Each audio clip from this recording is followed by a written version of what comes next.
इस वीडियो में हम केमिस्ट्री के एक और कंसेप्ट आयंस के बारे में डिस्कस करने वाले हैं। सबसे पहले हम आयंस की जो दो कैटेगरीज हैं यानी केटायंस और एनायंस उन्हें देखेंगे। फिर उसके बाद हम इन दोनों कैटेगरीज को एक दूसरे के साथ कंपेयर करके इनमें जो डिफरेंस है उसे हाईलाइट करेंगे। और फिर उसके बाद हम आयंस और एटम्स के दरमियान जो डिफरेंस है उसे भी हाईलाइट करेंगे। लेकिन सबसे पहले हम ये देख लेते हैं कि आयंस होते क्या हैं। तो ये तो हम सब जानते हैं कि अगर हमारे पास कोई न्यूट्रल एटम हो तो इसका मतलब है कि उसमें नंबर ऑफ प्रोटॉन्स और इलेक्ट्रॉन्स जो है वो इक्वल है, क्योंकि जब पॉजिटिव चार्ज नेगेटिव चार्ज को बैलेंस करेगा तभी जाकर किसी चीज़ पर जीरो चार्ज होगा। लेकिन आयंस हम ऐसे एटम्स को कहते हैं जिन पर कोई ना कोई चार्ज प्रेजेंट हो, और ऐसा सिर्फ तभी होगा जब पॉजिटिव और नेगेटिव चार्जेस का जो बैलेंस है वो ख़त्म हो जाए और एटम या तो अपने इलेक्ट्रॉन्स लूज कर दे और या फिर कहीं से गेन कर ले। और इस तरह से आयंस के बनने के प्रोसेस को हम आयनाइजेशन कहते हैं। और जिस तरह हमारे पास चार्जेस दो तरह के होते हैं, तो इसी तरह आयंस की भी दो टाइप्स हैं, यानी पॉजिटिव आयंस या केटायंस और नेगेटिव आयंस या एनायंस। और सबसे पहले हम पॉजिटिव आयंस या केटायंस को समझ लेते हैं। तो अभी हमारे पास यहाँ पर एक न्यूट्रल एल्यूमिनियम एटम पड़ा हुआ है। अभी तो क्योंकि इस एटम में इलेक्ट्रॉन्स और प्रोटॉन्स इक्वल हैं तो इसलिए इस पर कोई चार्ज नहीं होगा। लेकिन सोचें क्या होगा अगर किसी वजह से ये न्यूट्रल एटम अपना एक इलेक्ट्रॉन लूज कर जाए। तो जैसे ही ये न्यूट्रल एटम अपना एक इलेक्ट्रॉन लूज करेगा तो प्रोटॉन्स और इलेक्ट्रॉन्स का जो बैलेंस है वो भी लूज हो जाएगा और नेगेटिव चार्ज के कम होने की वजह से एटम पर पॉजिटिव चार्ज जो है वो डोमिनेट करेगा, जिसकी वजह से वो न्यूट्रल एटम एक पॉजिटिव एटम या केटाइन में कन्वर्ट हो जाएगा। इसी तरह अगर ये एल्यूमिनियम केटाइन अपना एक और इलेक्ट्रॉन लूज कर लेता है तो प्रोटॉन्स और इलेक्ट्रॉन्स में जो डिफरेंस है वो और ज़्यादा बढ़ जाएगा और दो इलेक्ट्रॉन्स की कमी की वजह से इस एल्यूमिनियम एटम पर पॉजिटिव टू चार्ज जो है वो क्रिएट हो जाएगा।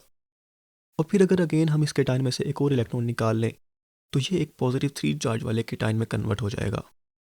यानी अगर हम केटाइंस को डिफाइन करें तो ये ऐसे एटम्स हैं जो पॉजिटिव चार्ज कैरी करते हैं और ऐसे एटम्स में न्यूट्रल एटम की निस्बत कम इलेक्ट्रॉन्स होंगे क्योंकि इन्होंने वो इलेक्ट्रॉन्स लूज कर दिए होते हैं।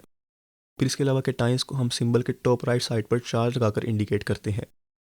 चार्ज के साथ जो नंबर है वो इंडिकेट करता है कि उस एटम ने कितने इलेक्ट्रॉन्स लूज किए हैं, जैसे इस एल्यूमिनियम एटम के केस में था। 3 इलेक्ट्रॉन्स लूज करने की वजह से इस एटम पर पॉजिटिव थ्री चार्ज जो है वो जनरेट हो गया है।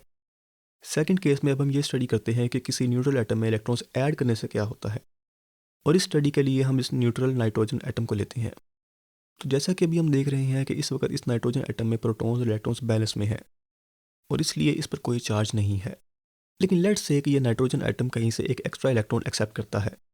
इस एक एक्स्ट्रा इलेक्ट्रॉन के ऐड होने से इलेक्ट्रॉन्स और प्रोटॉन्स का जो बैलेंस है वो लूज हो जाता है और एटम पर नेगेटिव चार्ज है वो डोमिनेट करने लग जाता है। इसी तरह अगर कहीं से दोबारा एक और इलेक्ट्रॉन ऐड होता है तो नेगेटिव चार्ज और ज़्यादा डोमिनेटिंग हो जाएगा और नाइट्रोजन पर नेगेटिव टू चार्ज जो है वो आ जाएगा। और फिर अगर हम एक और इलेक्ट्रॉन ऐड कर लें तो नेगेटिव चार्ज और ज़्यादा डोमिनेट होगा और हमारे इस एटम पर नेगेटिव थ्री चार्ज जो है वो जनरेट हो जाएगा।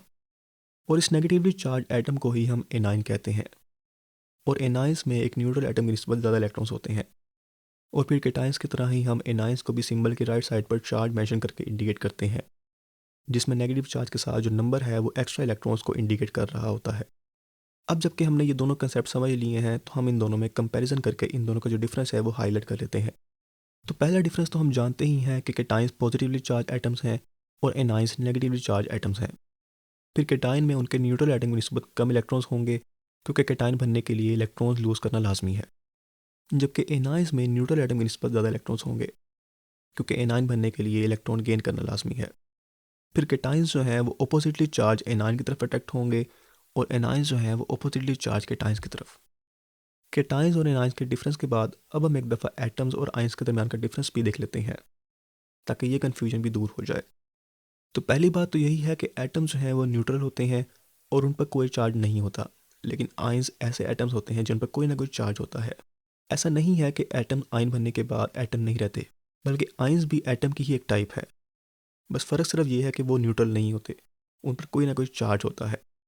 फिर दूसरा डिफरेंस ये है कि एटम्स में नंबर ऑफ प्रोटॉन्स और नंबर ऑफ इलेक्ट्रॉन्स इक्वल होते हैं, लेकिन आयंस में इलेक्ट्रॉन्स या तो प्रोटॉन से कम होंगे जिस तरह के टाइंस के केस में है, और या फिर प्रोटॉन से ज़्यादा होंगे जैसे एनाइंस के केस में है। लेकिन सेम एलिमेंट के एटम्स और आयंस का एटॉमिक नंबर और एटॉमिक मास सेम होगा, क्योंकि आयन बनने के लिए एटम में सिर्फ इलेक्ट्रॉन्स ऐड या रिमूव होते हैं और एटॉमिक नंबर या atomic mass number of protons और न्यूट्रॉन्स पर डिपेंड करता है, नंबर ऑफ इलेक्ट्रॉन्स पर नहीं। तो आयंस बनने से उस एटम का एटॉमिक नंबर या एटॉमिक मास चेंज नहीं होगा। फिर इसके अलावा नेक्स्ट डिफरेंस जो है वो ये है कि न्यूट्रल एटम पर कोई चार्ज नहीं होता, तो वो एक दूसरे को अट्रैक्ट या रिपेल नहीं करते। लेकिन आयंस चार्ज होने की वजह से ऐसा करते हैं, और सेम चार्जेस एक दूसरे को रिपेल करेंगे और ऑपोजिट चार्जेस एक दूसरे को अट्रैक्ट करेंगे। और फिर आखिरी डिफरेंस इन दोनों में ये है कि एटम्स और आयंस दोनों की फिजिकल और केमिकल प्रॉपर्टीज़ एक दूसरे से टोटली डिफरेंट होती हैं। लेकिन वीडियो एंड करने से पहले हम कुछ बातें क्लियर कर लेते हैं। इनमें से पहली बात तो यह है कि ऐसा बिल्कुल भी नहीं है कि आयंस में सिर्फ एक सिंगल एटम ही प्रेजेंट हो, बल्कि ज़्यादातर आयंस में एक से ज़्यादा एटम्स प्रेजेंट होते हैं, और इन आयंस को हम पॉलीटॉमिक आयंस कहते हैं। जिस तरह यहाँ पर हमें कुछ आयंस नज़र आ रहे हैं, लेफ्ट साइड पर तो हमारे पास सभी मोनोटॉमिक आयंस हैं, लेकिन राइट साइड पर हमारे पास कुछ पॉलीटॉमिक आयंस हैं। और चाहे आयंस मोनोटॉमिक हों या पॉलीटॉमिक, ये दोनों इलेक्ट्रॉन्स के ऐड होने या रिमूव होने से बनते हैं। तो अगर हम आयंस को प्रॉपर्ली डिफाइन करें तो ऐसे एटम या ग्रुप ऑफ एटम जिन पर कोई चार्ज हो, चाहे वो पॉजिटिव चार्ज हो या नेगेटिव चार्ज हो, हम उस एटम या ग्रुप ऑफ एटम को आयन कहते हैं। और इसके साथ ही इस टॉपिक का एंड होता है। अगर इस टॉपिक में कोई कन्फ्यूजन है या कोई क्वेश्चन है तो वो आप कमेंट्स में पूछ सकते हैं, और अगर फ्यूचर में इस तरह की और वीडियोस देखने जाते हैं तो आप इस चैनल को सब्सक्राइब कर सकते हैं। और नेक्स्ट वीडियो में हम मॉलिक्यूलर मास के कंसेप्ट को डिस्कस करेंगे, जो कि बहुत सी केमिकल कैलकुलेशन में यूज़ होता है। तो मिलते हैं इंशाल्लाह नेक्स्ट वीडियो में, तब तक के लिए अल्लाह हाफिज़।